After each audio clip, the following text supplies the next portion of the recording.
2 जनवरी 2016 सुबह के करीब 3:30 बजे सब कुछ नॉर्मल था। पठानकोट एयरफोर्स स्टेशन में सोल्जर्स अपनी ड्यूटी पर थे। किसी को अंदाजा भी नहीं था कि अगले कुछ घंटों में ये जगह एक बैटलफील्ड बनने वाली है। सोचो, एक हाई सिक्योरिटी एयरबेस जहां इंडिया के सबसे इंपॉर्टेंट फाइटर एयरक्राफ्ट रखे होते हैं, वहां कुछ लोग चुपके से घुस जाते हैं बिना किसी को पता चले। कैसे? ये कहानी है पठानकोट अटैक की, एक ऐसा अटैक जिसने पूरे देश को हिला दिया। सब कुछ शुरू हुआ 31 दिसंबर 2015 की रात से। बॉर्डर के पास कुछ हेविली आर्म्ड लोग इंडिया में घुस आए। इंटेलिजेंस रिपोर्ट्स के मुताबिक ये लोग पाकिस्तान साइड से आए थे और उन्होंने 20 रिवर के आसपास के एरिया का यूज किया एंट्री के लिए। इंडिया के अंदर आते ही उन्होंने एक टैक्सी ड्राइवर को रोका। ड्राइवर ने रेजिस्ट किया लेकिन उसे मार दिया गया। फिर अटैकर्स ने एक पंजाब पुलिस ऑफिसर की गाड़ी हाईजैक की, बिना ये जाने कि वो पुलिस की गाड़ी है। यहीं से उनका प्लान क्लियर हो गया। वो सिर्फ घुसना नहीं चाहते थे, बल्कि कुछ बड़ा करना चाहते थे। 1 जनवरी की रात यानी न्यू ईयर के बाद वो पठानकोट के पास पहुंच चुके थे। और फिर 2 जनवरी की सुबह अटैक शुरू हुआ। लगभग 3:30 बजे हेविली आर्म्ड मिलिटेंट्स ने पठानकोट एयरबेस की बाउंड्री क्रॉस की। उन्होंने आर्मी यूनिफॉर्म पहना हुआ था ताकि पहचान मुश्किल हो। इन्वेस्टिगेशन में पता चला कि उन्होंने बेस के एक ऐसे एरिया से एंट्री की जहां फ्लड लाइट्स काम नहीं कर रही थीं। उन्होंने रोप का यूज किया और बाउंड्री वॉल के ऊपर से अंदर आए। अंदर आने के बाद वो सीधा बेस के अंदर घुस गए और जंगल जैसा एरिया यूज करके आगे बढ़े। उनका टारगेट क्लियर था, एयरबेस के अंदर पार्क्ड एयरक्राफ्ट्स। अगर वो सक्सेसफुल हो जाते तो डैमेज बहुत बड़ा हो सकता था, लेकिन उन्हें रोकने के लिए रेडी थे इंडिया के एलीट फोर्सेस। जैसे ही मिलिटेंट्स आगे बढ़े, उनका सामना हुआ इंडियन एयरफोर्स के गरुड़ कमांडोज से और फिर शुरू हुआ एक डेडली एनकाउंटर। गोलियों की आवाज, एक्सप्लोजन्स और हर तरफ केओस।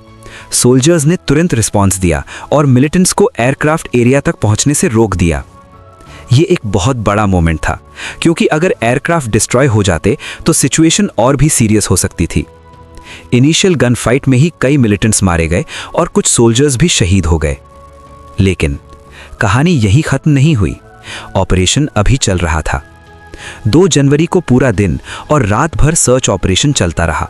आर्मी, एयरफोर्स और नेशनल सिक्योरिटी गार्ड सब इन्वॉल्व हो गए।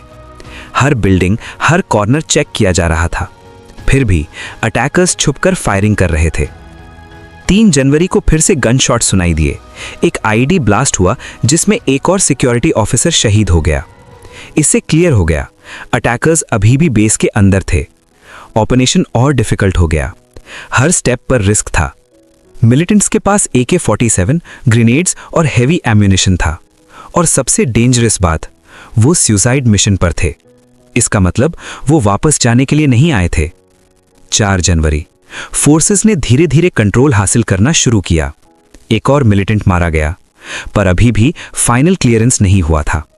5 जनवरी फाइनली लास्ट मिलिटेंट को न्यूट्रलाइज कर दिया गया। ऑपरेशन ऑफिशियली खत्म हो गया। लेकिन इस जीत की कीमत बहुत महंगी थी। इस पूरे अटैक में 7 सिक्योरिटी पर्सनेल शहीद हुए और एक सिविलियन की भी जान गई और सभी अटैकर्स भी मारे गए। यह अटैक सिर्फ एक मिलिट्री बेस पर नहीं था, ये एक मैसेज था। इन्वेस्टिगेशंस में सस्पिशन गया पाकिस्तान बेस्ड ग्रुप जैश-ए-मोहम्मद पर। इस अटैक के बाद पूरे देश में हाई अलर्ट डिक्लेयर कर दिया गया। एयरबेसेस, एयरपोर्ट्स और मेजर सिटीज सब जगह सिक्योरिटी बढ़ा दी गई। इस इंसिडेंट ने एक और चीज क्लियर कर दी कि बॉर्डर सिक्योरिटी और इंटरनल कोऑर्डिनेशन कितना इंपॉर्टेंट है, और ये भी कि एक छोटी सी लैप्स कितना बड़ा अटैक बन सकता है। पठानकोट अटैक ने इंडिया पाकिस्तान रिलेशंस पर भी गहरा असर डाला। जो पीस टॉक्स चल रही थी वो रुक गईं। ट्रस्ट और कम हो गया। आज भी जब पठानकोट का नाम आता है तो याद आती है वो रात जब कुछ लोग चुपके से आए और पूरे देश को हिलाकर चले गए। ये सिर्फ एक अटैक नहीं था, ये एक वार्निंग थी और एक सवाल भी, क्या आज भी ऐसा हो सकता है?